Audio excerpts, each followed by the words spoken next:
Hello guys! Ako si Kuya Gizmo at ito ang aking channel. Today, i-unbox natin tong Lenovo S5 Pro. Itong unit na to, mataas ang RAM pero 499 lang. Check na rin natin kung ano nasa loob ng box, aesthetics, build quality, mag-camera test din tayo.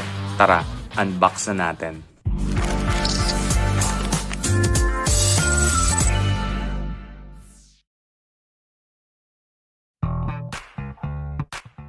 Bago sa unit, check muna natin kung ano yung nasa loob ng box.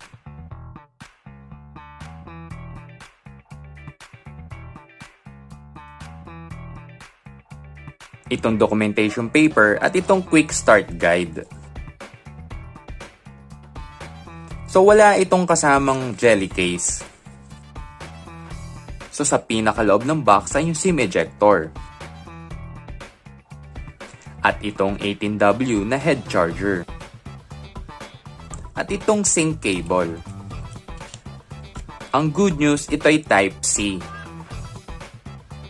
Tabi muna natin to.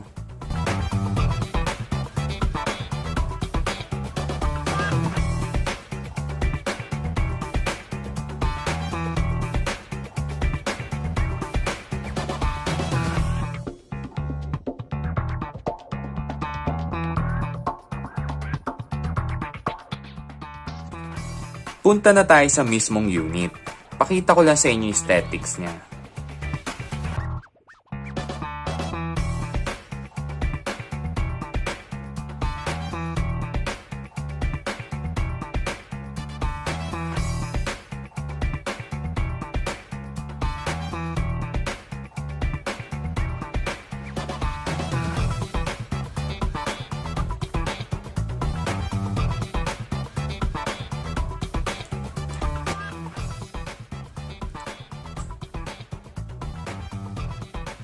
So guys, obvious naman na itong unit na to, ito yung mga naunang mga modelo na masyadong mahaba yung pagiging notch niya.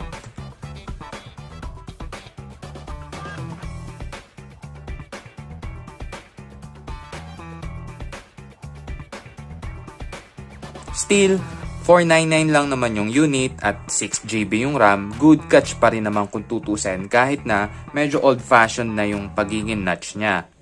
Next, punta na tayo sa specs. Ang Lenovo S5 Pro ay may siyang 6.2 inches na Full HD.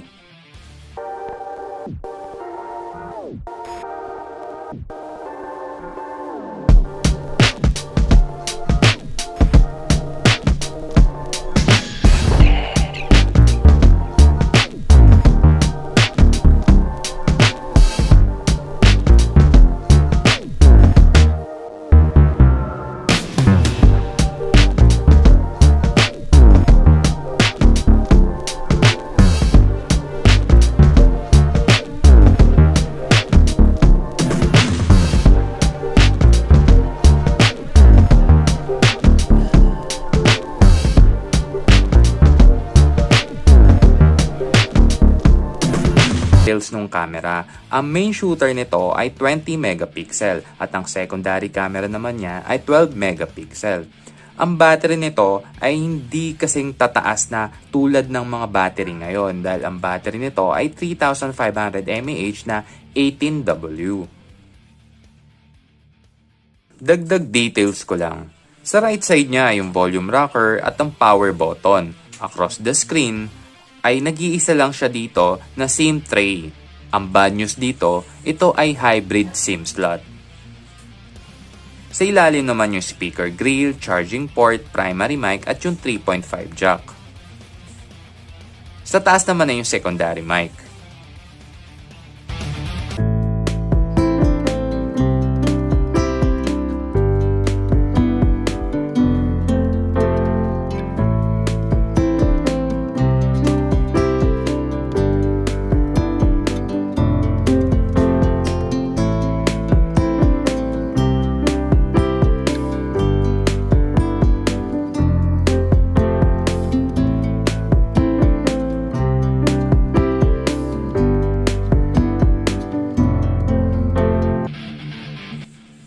Next, explore natin yung user interface ng Lenovo at check na rin natin kung anong Android version to.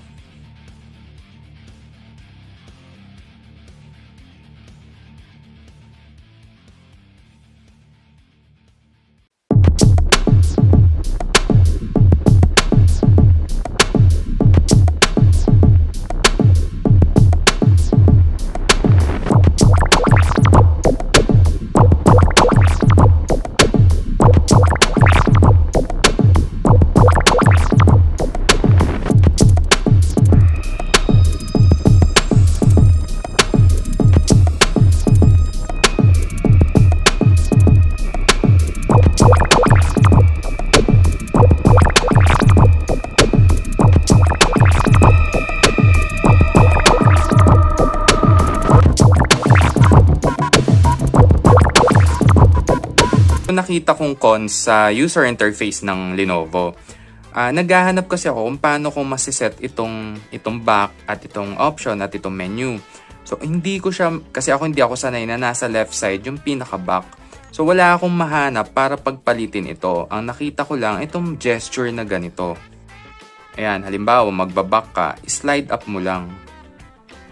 Ayan, yan yung pwede mong alternative para maging kung di ka nga sanay sa left side na back. Ayan. Yan na yung pinaka-back mo. Gagawin mo na lang siyang gesture. Sa tingin ko, ito yung magiging con sa mga taong hindi nga naman sanay talaga sa navigation. Imbis nandito yung back, nasa kaliwa.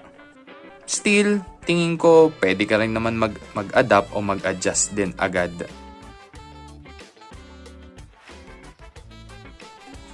Ayun. So, ang pinaka magiging option mo dito, slide mo tong paganito. Ayan. Yan pinaka-option mo. Kasi nga, ang ginamit ko nga gesture, dahil hindi nga talaga ako sanay sa navigation na nandito sa kaliwa ay yung pinaka-back. So, balik uli natin sa traditional na navigation keys. Ayan. Diyan o. Kung hindi nyo kusunada yung nandito yung back, medyo may inis ka talaga sa umpisa. So, balik muna natin. Next, mag-camera test naman tayo at check rin natin yung quality ng video.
So guys, mag-recap na tayo. Ang Lenovo S5 Pro ay meron siyang 6.2 inches na Full HD.